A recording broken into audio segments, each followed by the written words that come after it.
ઢાલનગર ખાતે પોલીસે વિદેશી દારૂનો કર્યો નાશ। 1.42 કરોડ રૂપિયાનો વિદેશી દારૂ કરાયો નાશ। ડભોઈ વાઘોડિયા જરોદ અને ચાણોદ પોલીસ સ્ટેશનનો દારૂ કરાયો નાશ। નાયબ કલેક્ટરની હાજરીમાં દારૂનો કરાયો નાશ। પ્રોહિબિશનના બસો ઉપર કેસનો વિદેશી દારૂનો નિકાલ કરાયો। એક સાથે 84,000 બોટલ ઉપર ચડ્યું બુલડોઝર।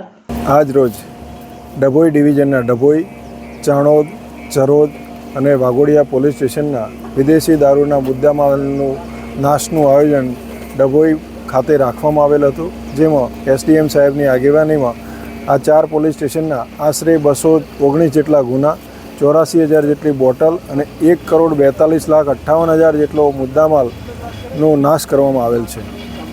કયા પોલીસ સ્ટેશન નાશ કરવામાં, કઈ જગ્યા પર કરવામાં? ડભોઈ જે ડભોઈ નગરપાલિકાનું ડમ્પિંગ સાઇટ છે ત્યાં મુદ્દામાલ નાશની પ્રક્રિયા હાથ ધરવામાં આવેલી હતી। ડભોઈ ડિવિઝનના ડભોઈ, ચાણોદ, જરોદ અને વાઘોડિયા પોલીસ સ્ટેશનના મુદ્દામાલ નાશનું આયોજન કરેલું હતું।